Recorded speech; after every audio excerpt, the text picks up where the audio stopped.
Okay, so tuturuan ko kayo paano mag-pack sa aming pwesto, guys. So ito yung ating tinatawag na traveler.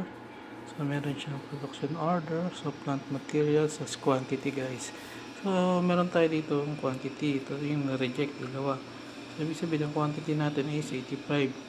So ang ating computation dyan, guys, is per pads natin is 12. Ngayon makakabuo tayo ng 84. So 84 divide 12, so 5 ata, 6.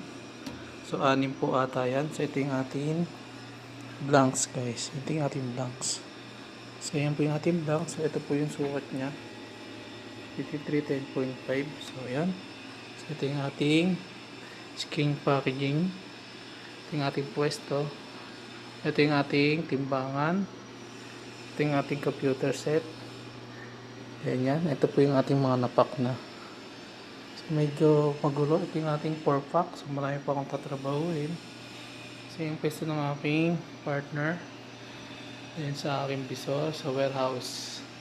So yan po yung ating pwesto, guys. So tara, let's go.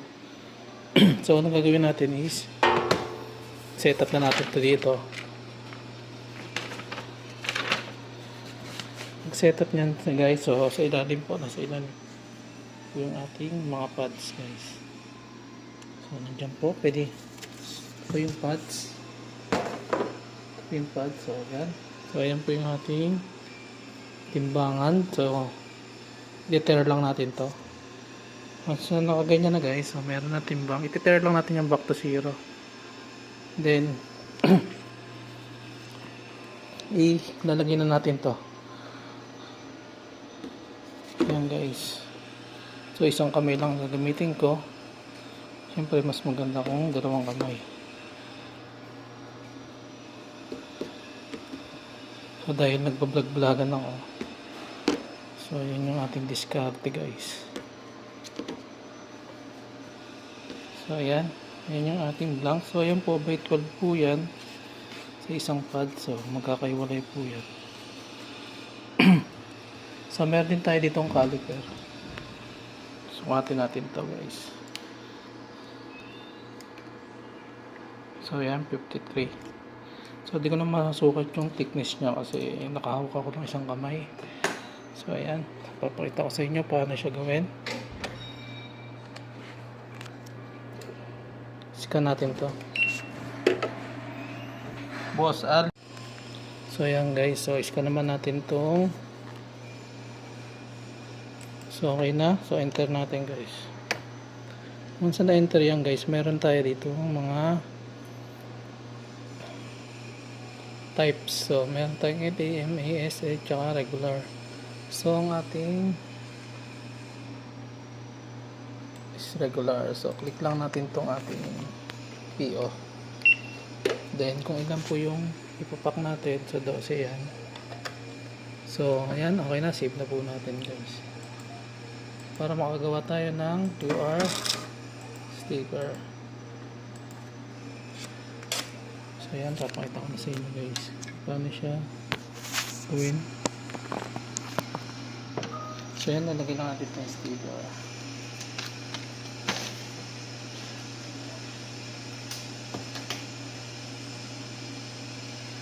Then lagay natin sa sticker packaging. Then start out. Mag-iitin yan. Then yung skin packaging, yung film natin is sa lambot. So, didikit po yan. May glue po yung ating skin packaging. Then, mag-ready ulit tayo ng panibago. So, start ulit tayo sa umpisa. Ayan. Para skin packaging.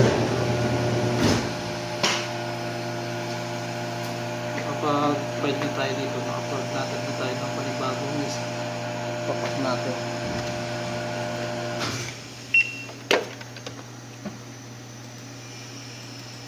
Isang mabilis lang yan, guys. Ayan.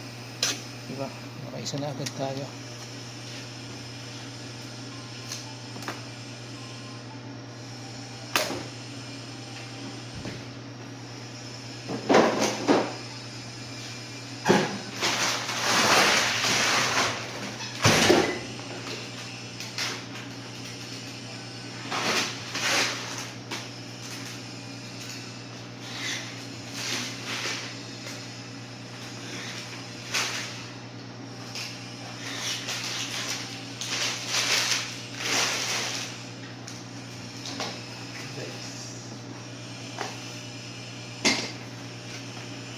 So, ganun ulit.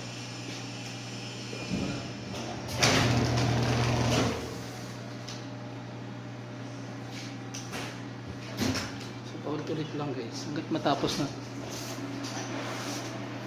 Right. Alvin.